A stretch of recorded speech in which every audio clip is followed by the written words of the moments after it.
Hi, this is Janet Fitch, and if this is noon on Wednesday, it must be Writing Wednesdays, so which it is. And welcome, and I hope your writing is going well. This is where I answer your writing questions that you send me throughout the week, or you can put them in comments, and I'll answer them as we go. Um, I I've just been reading up A Storm. I usually don't read biography, but I've been reading a biography of Chekhov, who is a writer I've become more and more interested in as I've been getting older. When I was younger, subtlety was not my strong suit. I preferred big action and kind of a intense, and that Chekhov does have that. But I'm reading a book called Freedom from Violence and Lies, Anton Chekhov's Life and Writings. And it's a very small book. It's like 200 pages, and it goes through his life and career on a pretty brisk pace, and has some interesting hi, Anne. Hi, Peggy. Hi, Liz. Liz, I'm doing your question today. It has some very interesting, besides the biographical, which doesn't, that kind of interests me. Hi, Malika. This is it kind of interests me on a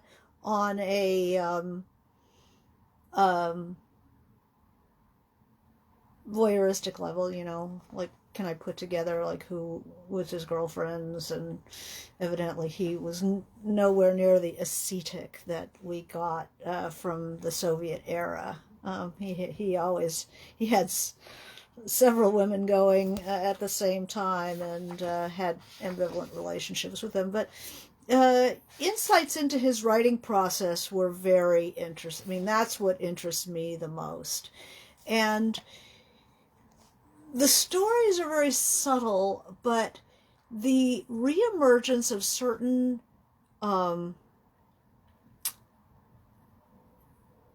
don't want to call them symbols, because they're not like symbols of something. Like the cross is a symbol of Christ and the crucifixion. Something is the symbol of something.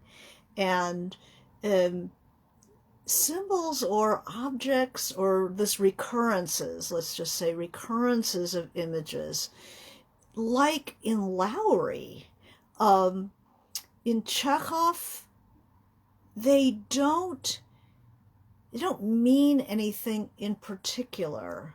This book is maintaining. They don't mean anything particular, but they make the reader wake up and notice. It's like, oh my God, there's the seagull again. The seagull means all kinds of things, to the various characters and different way it appears. But they're always a signal to the reader to wake up.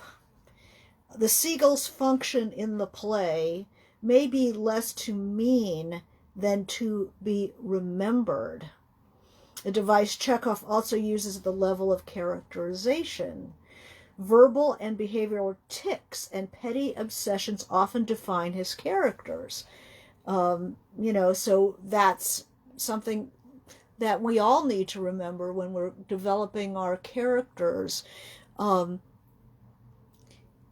We don't need them to,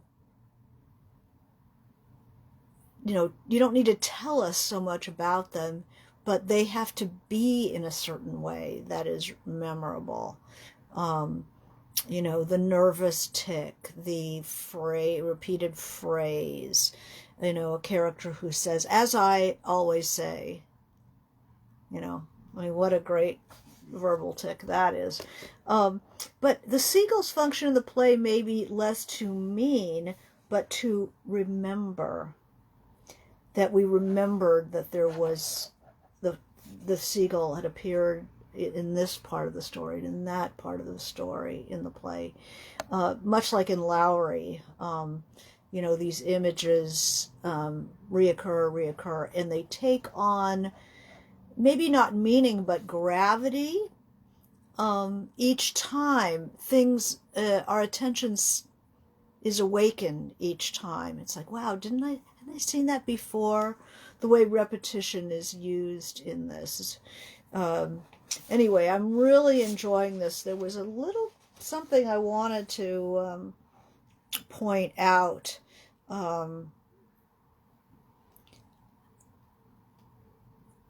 That I wrote. I always write in the margins, but then having to find them again is always interesting.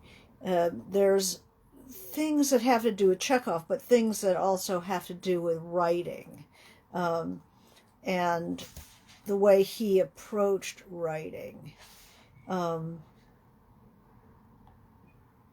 Yes, though claiming to have overheard what fact came from his own imagination, Chekhov here reiterates previously avowed principles, that the author's task is to pose the problem, not solve it. And he believed the cooler his stance towards the material, the greater emotional response from the reader. So, there is having a problem, bringing up a problem in human relationships is more important than trying to solve it, because on some very basic level you cannot solve the human condition, and thinking that you can is just snake oil.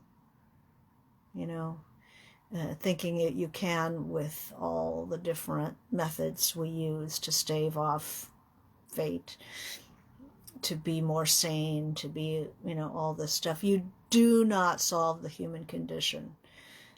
So that really fiction, art in general, is an exercise in deepening our humanity, to have compassion with suffering, rather than thinking, oh, well, they should have done this and they should have done that. Well, they might not have been able to, Fiction shows us that we're all caught here on planet Earth, facing insoluble problems, and trying to live at the same time. And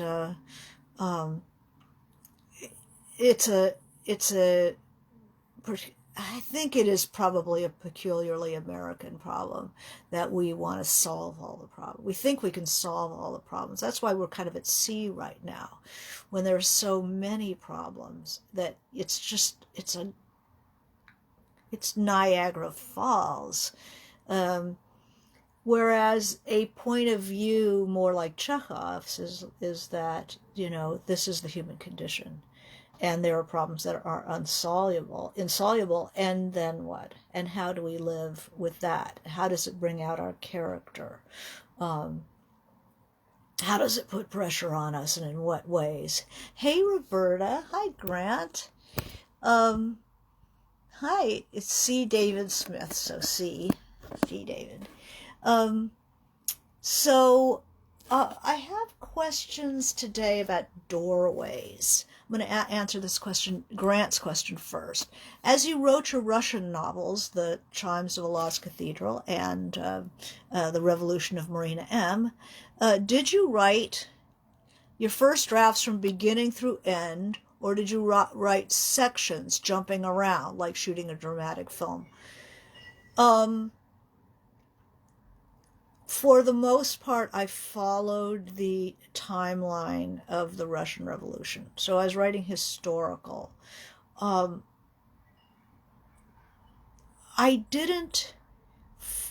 jumped over and returned a couple of times, which is what I do when I'm stuck. But for the most part, I did follow the historical timeline and the events as they unfolded. In most cases, there were things that I just wrote and put in a box, but but I did mostly follow it chronologically. But when you start something, usually, for me, it's like you tend to write on the surface of something. So it's very short. You try to go from A to B, and you write along the surface. Then, as you return to it and start sculpting it, start shaping it, the story is down inside. It's underneath that surface of the lake, as it were. So you manage to get from A to B across the surface of the lake, but most of the story and what's going to be happening in that chapter or section is down inside between A and B. And so I would write kind of the surface and then have to unlock, especially in the beginning where I'd written those first chapters, the first 17 chapters were written in verse, which is very compressed. And then when I turned them into fiction, I had to really go back inside what I'd written, because I could do a scene in like 8 lines, 10 lines, but then to go back and live through the scene and describe the snow falling and describe the light through the windows and describe the smell of the stove or the perfume, or have live dialogue. It's going down into the scene and opening it up. So there was more of that kind of a movement, which I don't think of as writing from beginning to end, but it's like you make a foray and then you go into this patch of territory that you've opened up, sinking into the lake, as it were. I did not write different plot lines and then try to knit them together in a later draft. In the book I'm writing right now, I am moving from area, and all of my books, I guess, moving from area to area of the bigger issue to side strands or plots or whatever you would think. So if I had a sequence of stuff in the Marina M, say, a sequence of events having to do with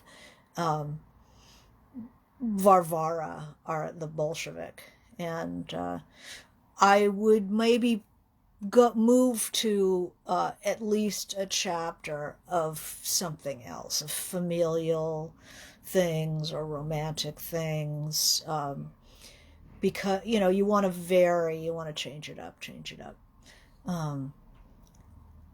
But I'll rarely go through a whole book dealing with one aspect of the issue and then go back to the beginning and deal with another aspect and weave it in. That generally doesn't happen. But I do sometimes notice that there, kind of musically, there is something missing. And I'll just put a sheet of paper and go, I need something here to separate these two scenes. Hi, Roberta. Hi, Heidi. Diane. Here we go. Love living through the scene. I don't see anything. C. David says. I don't see anything. I don't know.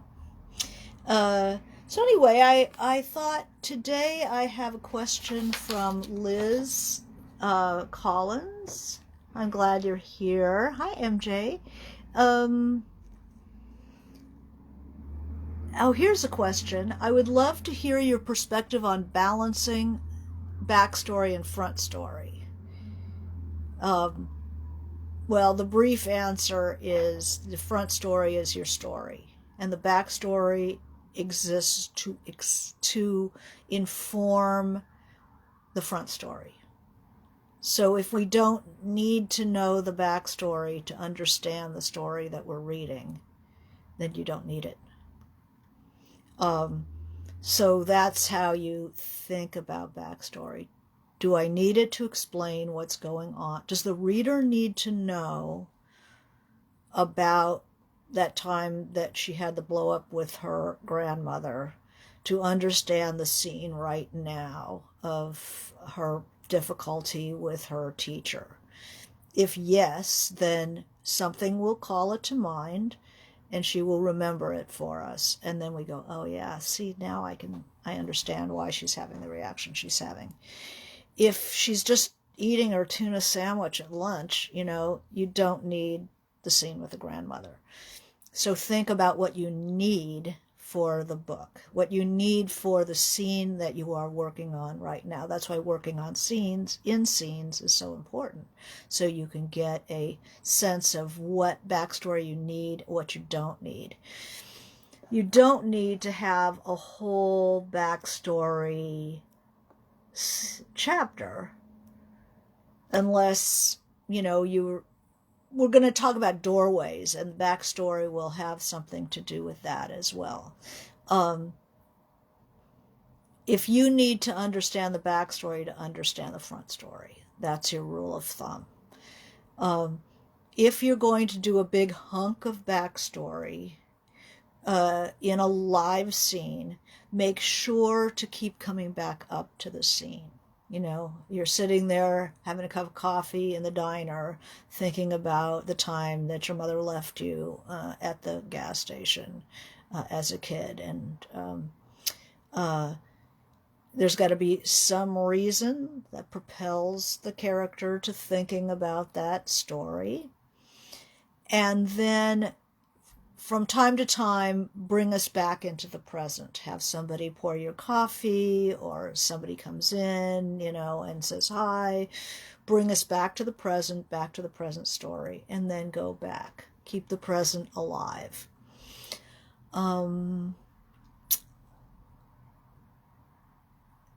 Let's see.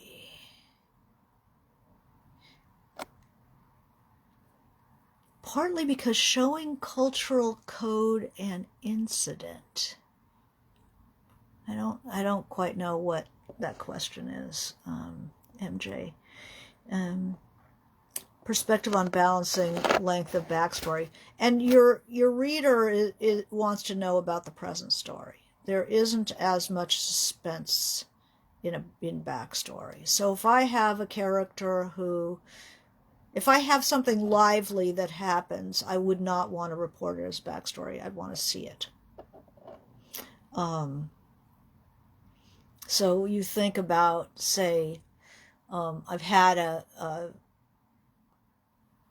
fight with, say, the husband and the wife have a fight. And then the wife thinks about having danced with the husband after the fight.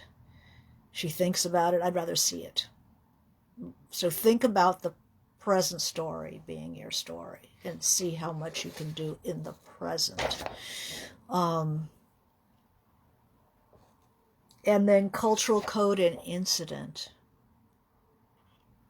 Well, backstory, in terms of backstory, you'd want to couch it in something that is relevant to the character in the present. No ideas but in things, said William Carlos Williams.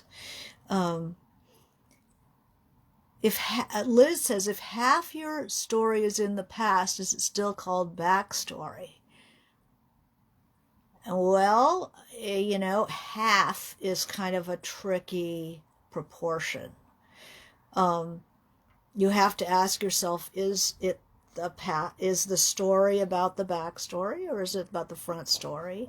Or are you moving between two stories with separate endings? Do they come together at any point? They have different characters, same characters. Generally, if half the story is in the past, I found often that is the story, was the backstory, and that the front story should be considerably, or even consider getting rid of the front story and just doing that backstory if that's the most interesting thing going on. All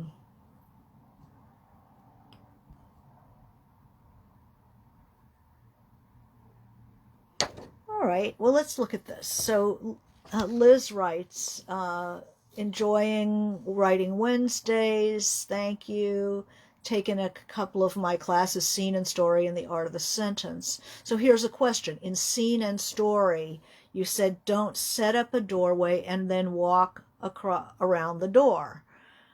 I love this, but it brings up questions. I have a situation in my novel where kleptomania comes up as a minor side issue, but it's unclear whether the kleptomaniac is the protagonist or the secondary character.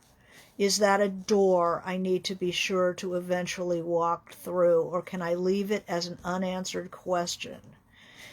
Does everything in a novel have to mean something?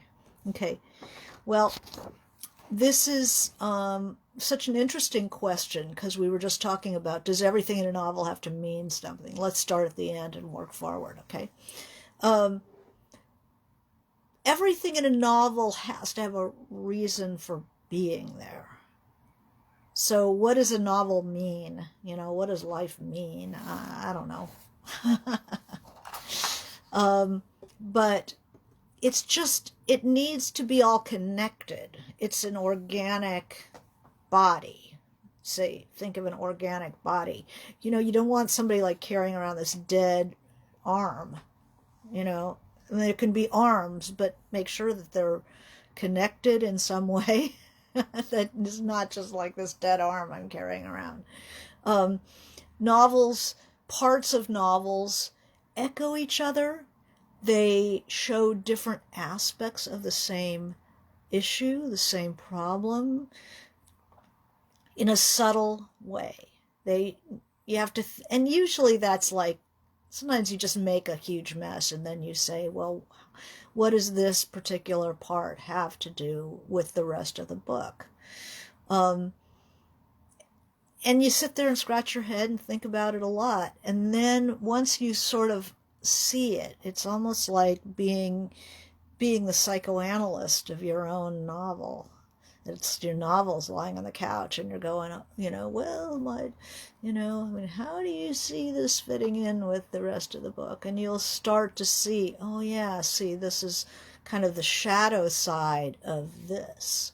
Or there's a little double of this. There's an echo of this. Or this is arguing the converse of what this was arguing. It'll be related in a subtle way. So it's asking yourself, if you feel the need to put something in, and then you're going like, yeah, but what does this have to do with anything? Think about it, because there will be a reason that you put it in there, that you feel that it belongs there. So does everything in a novel need to mean something? No, you'll put in stuff that's just funny or just, it brings the character into an emotional state that you need to do something with. So in that sense, it doesn't need to mean something, but it needs to do something. I think that's a better way of looking at it. Does it do something? Or just stick it in there. Then the character, don't set up a doorway and walk around the door. Okay, what that means is if I've set up a story that is a thriller about heroin in jazz in the 50s in LA. And I've set up my doorway. This is the story I'm going to tell. This is the milieu I'm going to tell. This is the voice that I'm going to be using. This is, and say I do it in first person with certain voice. I don't want to find out in midway through, a third of the way through, even a quarter of the way through, that actually this is going to be a sci-fi book.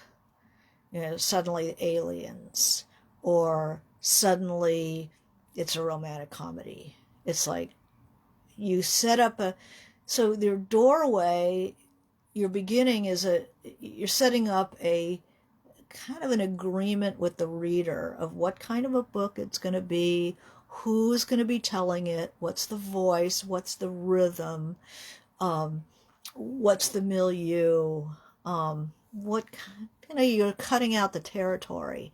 So you don't want to suddenly, at some point, decide it's going to be omniscient point of view. It's like, wait a second. What happened to Larry? I thought we were Larry. Suddenly we're in everybody's head. What a mess. I don't get it.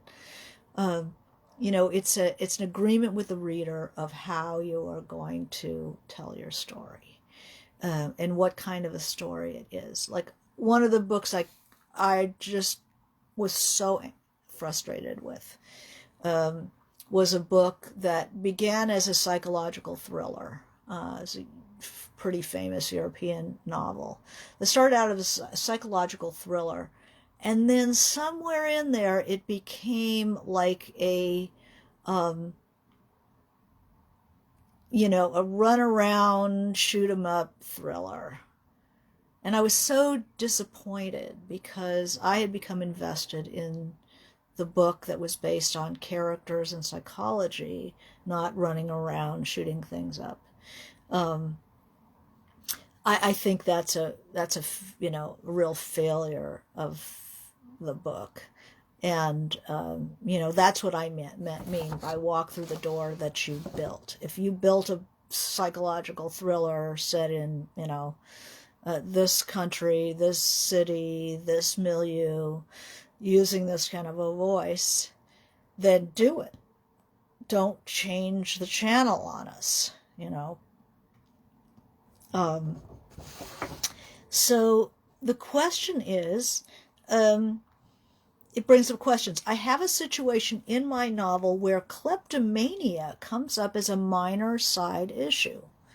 So, okay, kleptomania comes up as a minor side issue would be you have a character who exhibits a kleptomania problem. Well, if they're not the protagonist, it's just a characterological trait. It's not an issue of the book. It's just we have a character who's kleptomanic. It doesn't take over. If you set me up a book, a Romeo and Juliet story, and then one of the Juliet's friends is, stealing nail polish from the Five and Dime, it's just that's that character. It only becomes an issue of the novel if it's the protagonist's kleptomania, and if it links into other issues in the book, as we talked about, the arm that's just a dead arm that you're carrying around. If it's a protagonist character that they steal stuff, and you find the tentacles of that in other areas of the novel, stealing somebody, what else does that character steal? What can't they resist? In what other ways are they compulsive? And then it becomes a novel that has this sort of constellation of issues around stealing, around compulsive behavior, and secrecy, and all these other kind of nexus of issues. Then it becomes part of the novel. So it's is it a minor character or is it the protagonist? And does it play a major part in the book in terms of the resonance with other issues and other events? Or is it simply who the character is. Now, it's a pretty big characterological thing to have for somebody and not have it be one of the major issues of the novel if it's a protagonist problem, true kleptomania, as opposed to they're a shoplifter. And that's just part of the deal, they're some poor artist, living in the closet of another artist's apartment, and they just steal wherever they go. That's part of their character, and it's not really part of the major action. I mean, God, read Miller, and he's always mooching off of everybody, Tropic of Cancer or whatever. But it's not about mooching. It's an issue. Yes, it's an issue of being a poor but happy artist in Paris in the 30s. And about these other people that he's having relationships with. And the mooching is, it's part of his relationship with the people. So it can merely be character, or it can be, knit in with other issues on that wavelength. So that's up to the writer to consider. It's unclear whether the kleptomaniac is the protagonist or secondary character. If it is unclear, you have a problem. You have to figure out. It's very important to know who your protagonist is. Who's your point of view character? If it's unclear, that is the point to stop and go, okay, who is my protagonist? Who is my point of view character? Who's going to have the change? Who are we following? Whose head are we inside? That you need to know that like immediately. I wouldn't go any further until you figure that one out. Is that a door I need to be sure to eventually walk through? No, that is a door that you set up at the beginning, who your protagonist is. You have to know who your protagonist is, or nothing is going to happen for you in this book. So do not leave who is the protagonist as an unanswered question. Often it's you have people who have a group of people and they're really interested in the relationship between Debbie and Susie and Tommy and, Anton and so forth and so on. But you need to know which of all these people is your protagonist. Because how will you know whose kleptomania matters and whose doesn't? How do you know? It's an organizing principle. Who your protagonist is, it will help you organize your book. So that's going to be really important to you. And then that brought up the question of, does everything in a novel need to mean something? And meaning is really a tough one. Everything has to do something. I think that's a better way of looking at it. Everything is related in the same way that an organism, a horse or a jellyfish or anything else that's alive, it's all one organism, and things are related in ways that sometimes can be very subtle. Okay, here's a question.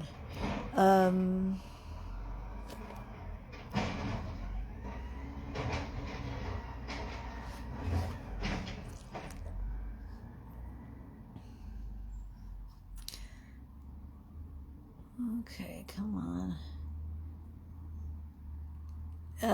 Sylvia, hi Sylvia. Sylvia asks, how do you handle the physical discomfort of sitting writing for long periods of time? Do you often feel stiff, bored, or in pain from being in front of a computer? Well, that's a really good question. I try to get up every hour, stretch. Many writers get up and look in the refrigerator, or they make themselves some coffee just as a way to get up and move around.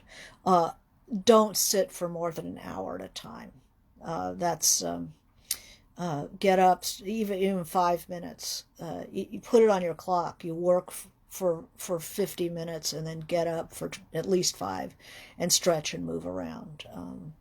I do not often feel stiff, bored, or in pain from being, well, bored.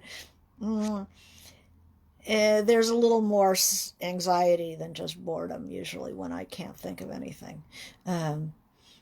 In pain, watch your hands, do like hand exercises.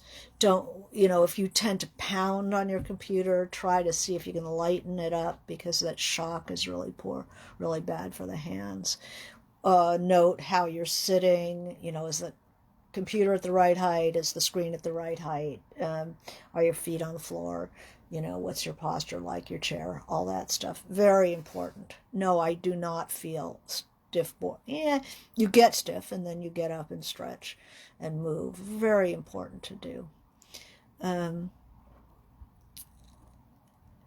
MJ is saying, I'm pursuing an omniscient narrator for my novel. Loved recent Writing Wednesday discussing Dune. What about 100 Years of Solitude? It's been a while since I've read 100 Years of Solitude. I should check that out. But there are wonderful books that are omniscient, beyond Dune. Somebody was suggesting something the other day, but I'll look at 100 Years of Solitude. Let's see.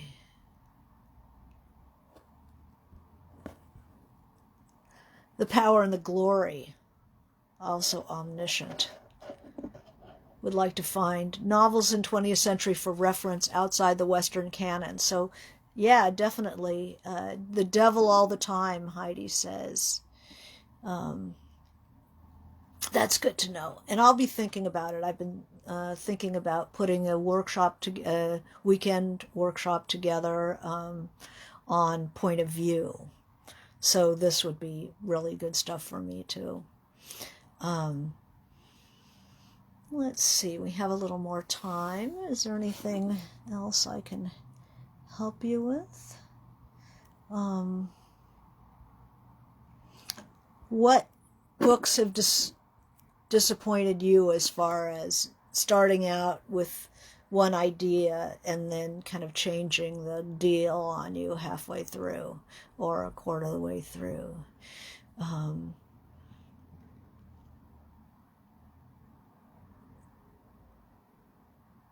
I'm finding I see that occasionally, and I wish some editor had been able to say, or somebody in their book group or their writing group had said, look, you lay this out as you laid this out as a, mechanical sci-fi, real world, hard science kind of sci-fi, and suddenly we're getting all the spiritual, fantasy, magical elements, And what you're doing is you're turning off the people who bought into the book that you purported to be writing, and then you've disappointed them, and then you've missed the people who would have enjoyed a more magical book by not structuring the doorway that way.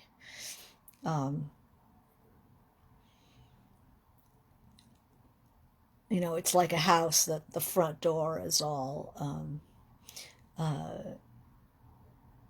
very modern and hard materials and chrome and stuff, and you open it up and it's got like old plaid couches and doilies and grandma furniture. It's like, what? That, am I in the right house?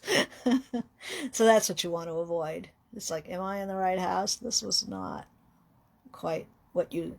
So it's learning to be sensitive to what doorway did you create? What is the book that you wanted to be writing? And keep a hold of that.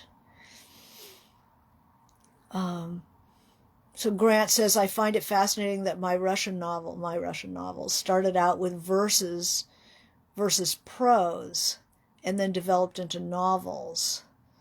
How did that research journey develop?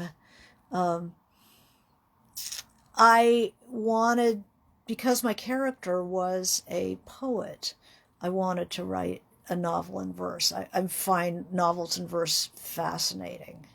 Golden Gate and Eugene Onegin is he's like the Russian Shakespeare, and he wrote a novel in verse called Eugene Onegin. It's a huge, huge masterpiece.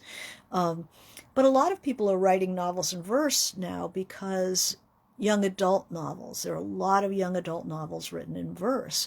So there's a whole audience now who doesn't recoil when they see the short lines on the page. They don't think anything of it. They'll just read it and won't. I think this generation is not as pigeonholy as former generations. We're fine with being gender fluid. They're fine with being reading novels in verse or seeing text in like phone texts in a novel. They're fine with inter-genre work. So I was very interested in writing the novel in verse, and then realized that my particular mental skills are better at writing prose fiction using this, sensually realized real-time scenes. That without those tools, I get to a point where I just don't know what's going to happen. And I can't explore it using verse. I just couldn't do it. Then I had to go back and put 17 chapters into prose. And there is some of the verses still in there. They're novels about a poet. And so her verse is part of the book. So I did keep some of the poems, some of the verse sections. And he asked, you mentioned you'd spent a lengthy amount of time at the USC library, and later on, in addition to your time in Russia. I spent time in libraries. I checked out books. I checked out them again. Did you wait till you had all the research done, or was it ongoing as you were writing the initial poetry and later the novel? Oh, I researched first, I researched during, it's just, you run out of what you know when you're writing historical, and then also when you're just writing a novel. You're always having to do research. You always have to get more oxygen in the water. You run out of what you know. And so you have to continually replenish the oxygen in the water. You don't research first and then say, okay, I know everything, and then you write. You do some research first, you start writing, you keep doing the research, you do some more writing, you realize what you wrote was wrong, you go back, you change that, you keep working, you get more research, you keep doing more, and you get into a different scene, and you need to know something else, something different. You need to know about the poets, you need to know about what Lenin was doing, what Trotsky was going on in Petersburg. The research never ends. And I'm writing something now fairly contemporary, but I still have to do the research. There are still pieces that I need to know. So Roberta says, let's see, or you realize that a question comes to mind you hadn't thought about until you write the scene. Exactly. And then you didn't even know you needed to know that. And then you're checking, you're finding out.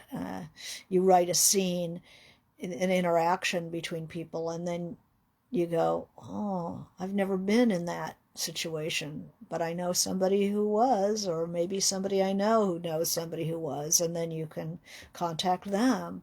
If people know what you're working on, they'll often send you clips, they'll send you articles, they'll send you, if everybody knows you're writing about, say your character is having a love affair with a Korean War vet, and you running out of what you know about, not about the Korean War, but about the effect it had on the guys and the women. But, if it's her lover, what would he think about? What would he not think about? He wouldn't tell us, blow by blow about the chronology of the Korean War. What would he share? So then there I am doing research not only on the war, but trying to find some Korean War vets to talk to, or people who are married to them. Yeah, exactly.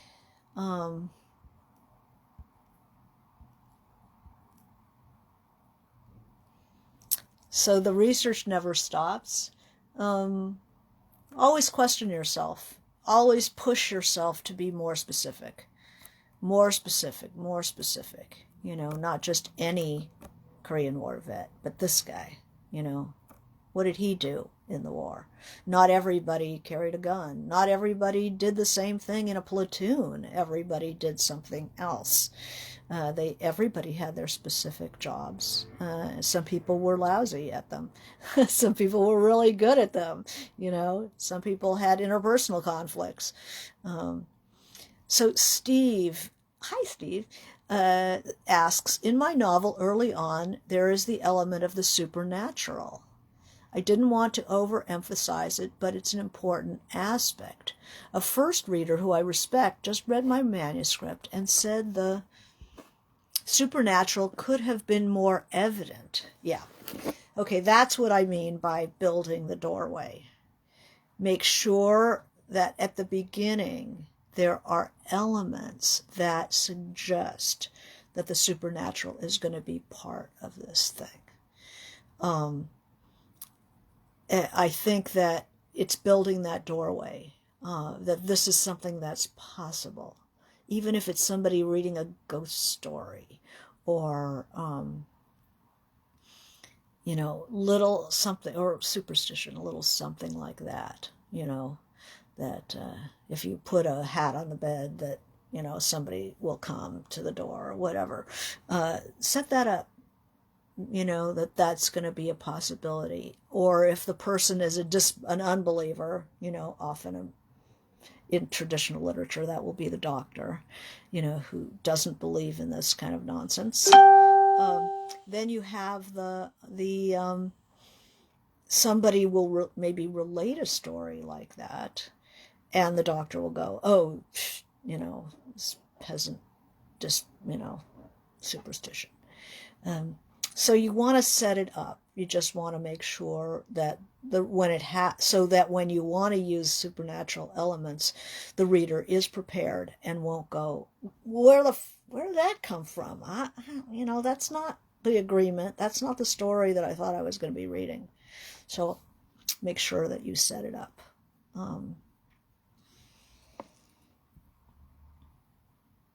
Hi, Jane. So here's a question. In writing set in the recent past, how do you deal with language and conventional use at the time that would be considered derogatory or pejorative now? I skip it. I'd skip it if I could. Why hang the contemporary reader up? Because they will be hung up on it. And yes, it is accurate, but it will have a disproportionate effect, because that it was at the time, this language would be in common use, but that it will have a disproportionate effect on your contemporary reader. And it is so it's always going to be a little bit of a negotiation with yourself, but remember, you're writing a contemporary book set in that period. So you don't necessarily want to become a slavish recreator of something like that. You just watch it. That's my advice. Because there was other language at the time too. You don't have to use the worst of it. There's a question. Have you read The Underground Railroad? A good example of magical realism throughout. Yeah. And very clear of what he's doing from the beginning. So I think that's a good place to end. I wish you could build a good doorway. Walk through the doorway you built. If you go astray, go back and think, do I have to change the beginning? Do I have to, make sure that do I have to change the doorway to match what's unfolding? Or do I want to rein in what's unfolding to pay off what I've set up in the opening? So I wish you good reading, good writing, and we'll see you next week for Writing Wednesday. Thank you.